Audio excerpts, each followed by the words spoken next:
வணக்கம்.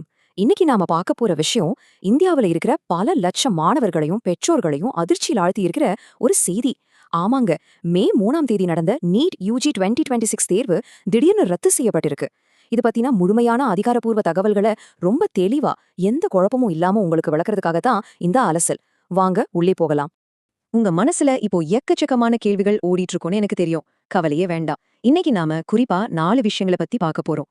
முதல்ல இந்த தேர்வு ரத்து, 2வது மாணவர்களுக்கான மறுதேர்வு விதிமுறைகள், 3வது இந்த வினாத்தாள் கசிவு குறித்த சிபிஐ விசாரணை, அப்புறம் கடைசியா இதனால எழுந்திருக்கிற எதிர்ப்புகள். மாணவர்களுக்கு இப்போதைக்கு என்ன தேவைங்கிறத முதல்ல பாத்திரலாம்.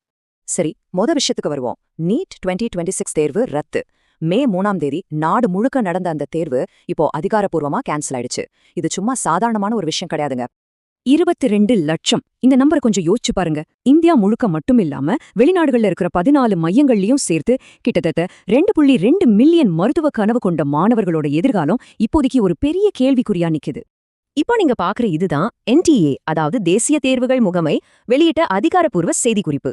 இந்த தேசிய அளவிலான தேர்வோட நம்பகத்தன்மையையும் வெளிப்படைத்தன்மையையும் காப்பாத்துறதுக்காக மட்டும்தான் இவ்ளோ பெரிய அதிரடி முடிவை எடுத்திருக்கோன்னு அவங்க ரொம்ப தெளிவா சொல்லியிருக்காங்க.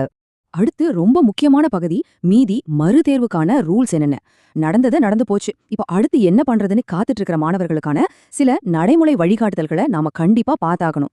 மாணவர்களே, என்டிஏ சொல்லியிருக்கிற இந்த விஷயங்களை கொஞ்சம் கவனமா கேட்டுக்கோங்க. என்டிஏ இயக்குனர் ஜெனரல் திரு அபிஷேக் சிங் என்ன சொல்லியிருக்காருன்னா, அடுத்த 7லிருந்து 10 நாளுக்குள்ள புதிய தேர்வு தேதிகள் அறிவிக்கப்படும். நீங்க புதுசா எதுவும் ரெஜிஸ்டர் பண்ண வேண்டியதில்ல, பழைய சென்டர் ஆப்ஷன்ஸே தொடரும். இன்னொரு முக்கியமான விஷயம், நீங்க ஏற்கனவே கட்டின எக்ஸாம் ஃபீஸ் உங்களுக்கு திருப்பி தரப்படும். மறுதேர்வுக்கு எந்த எக்ஸ்ட்ரா கட்டணமும் கிடையாது. இது ஓரளவுக்கு நிம்மதியான விஷயம் தான், இல்லையா? இங்க ஒரு விஷயத்த நீங்க ரொம்ப தெளிவா புரிஞ்சுக்கணும். மே 3ஆம் தேதி நீங்க யூஸ் பண்ண அந்த பழைய அட்மிட் கார்டு இனிமே எதற்கும் பயன்படாது. அது கம்ப்ளீட்டா இன்வேலிட். என்டிஏ அவங்களோட வெப்சைட் மூலமா சீக்கிரமே புதிய அட்மிட் கார்டுகளை ரிலீஸ் பண்ணுவாங்க. அது வரைக்கும் நம்ம வெயிட் பண்ணி தான் ஆகணும். சோ இப்போ நீங்க பண்ண வேண்டியது என்ன? ரொம்ப சிம்பிள். வாட்ஸ்அப், ஃபேஸ்புக்ல வர்ற வதந்திகளை தயவு செஞ்சு நம்பாதீங்க.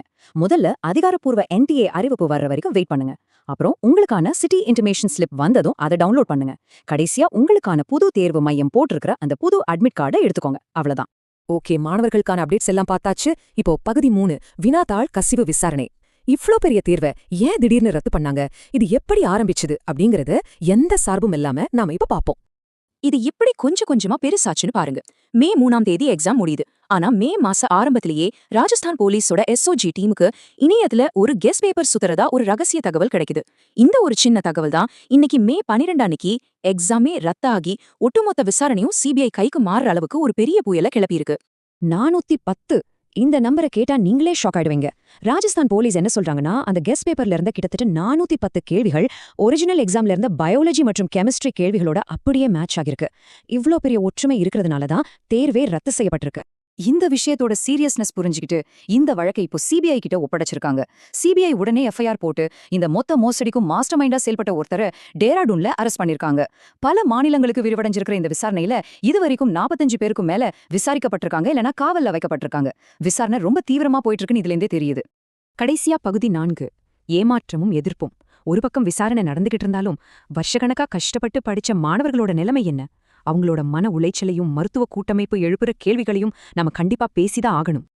இதுல ரொம்ப முக்கியமான பாயிண்ட் என்னன்னா, அபிஷேக் வர்மா அப்படிங்கிற ஒரு மாணவர் சொல்றத கேளுங்க. தற்காலிக விடைக்குறிப்புகளை வச்சு பார்க்கும்போது நான் 620 மார்க்ஸ் வாங்கியிருந்தேன். இப்போ மறுபடியும் முதல்ல இருந்து படிக்கணும்னு நினைக்கும் போதே மனசுக்கு ரொம்ப சோர்வா இருக்கு. 620 மார்க் வாங்குறது எவ்வளவு பெரிய கஷ்டம்னு நமக்கு தெரியும். இது வெறும் ஒரு டேட்டா கிடையாதுங்க, பல மாணவர்களோட உண்மையான வழி. நேர்மையா படிச்ச மாணவர்களுக்கு இது எவ்வளவு பெரிய ஏமாற்றம்னு இது நமக்கு உணர்த்துது. இந்த கோபம் மாணவர்களோட மட்டும் நின்னுடல. யுனைடெட் டாக்டர்ஸ் ஃப்ரெண்ட் மாதிரியான அமைப்புகள் நேரடியா பிரதமருக்கே லெட்டர் எழுதியிருக்காங்க. என்டிஏ மற்றும் என்எம்சி அமைப்புகளோட செயல்பாடுகள்ல பெரிய ஓட்டை இருக்கு, அதனால அதை மொத்தமா கலைக்கணும்னு அவங்க டிமாண்ட் பண்றாங்க.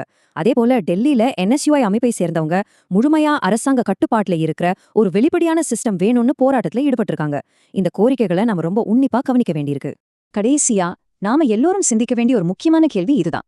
இவ்ளோ பெரிய பிரச்சனைக்கு பிறகு இந்தியாவோட இந்த மாபெரும் மருத்துவ நுழைவுத் தேர்வு சிஸ்டம் மேல மாணவர்களுக்கும் மக்களுக்கும் எப்படி மறுபடியும் நம்பிக்கை ஏற்படுத்துறது? இதற்கான விடயத்தான் நாம இனி தேடணும். இந்த அலசல் மூலமா நடந்த விஷயங்கள் உங்களுக்கு தெளிவா புரிஞ்சிருக்குன்னு நம்புறேன். தொடர்ந்து அப்டேட்ஸ் தெரிஞ்சுக்க இணைந்திருங்கள்.